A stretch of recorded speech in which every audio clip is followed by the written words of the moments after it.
नहमदुहु व नसल्ली अला रसूलिहिल करीम।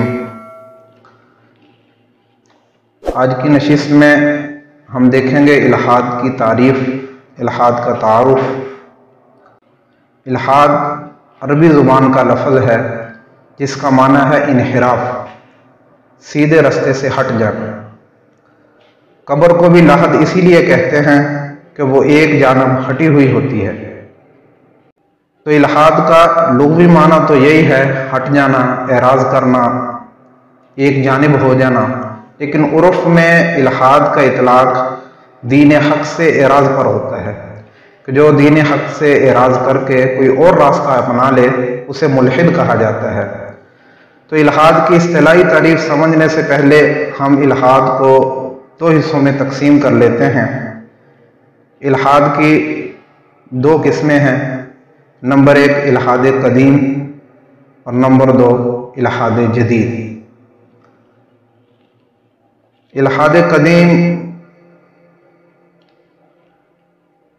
मुतक़द्दिमीन उलमा के नज़दीक मुल्हिद वो है जो बज़ाहिर तो दीन हक़ का इकरार करता है लेकिन ज़रूरियात दीन में से किसी अमर की ऐसी ताबीर व तशरीह करता है जो सहाबा व ताबईन नीज़ इजमाए उम्मत के ख़िलाफ़ है, तो वो मुल्हिद है।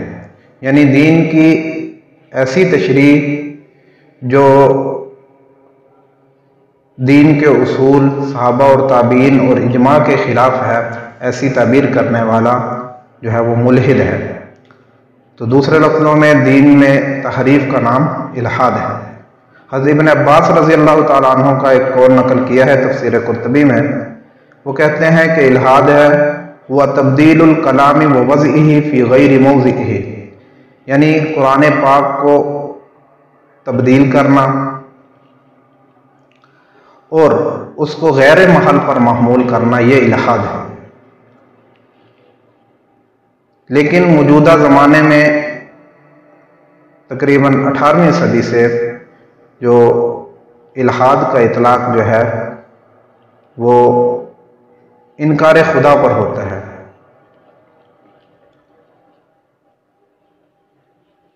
इंसाइक्लोपीडिया ऑफ ब्रिटानिका उन्होंने इल्हाद की तारीफ ये की है कि atheism is the denial of God और ऑफ द गॉड्स, यानी इल्हाद खुदा या देवताओं का इनकार है। तो हमारा मौजू बहस जो है वो आम तौर पर यही इल्हाद जदीद होगा। तो आइंदा नशिस्त में हम इस इल्हाद के जो है वो अक़साम के बारे में पढ़ेंगे, फिर आगे जाके इसकी तारीख़ देखेंगे। व आखिरु दावाना अनिल हम्दुलिल्लाहि रब्बिल आलमीन।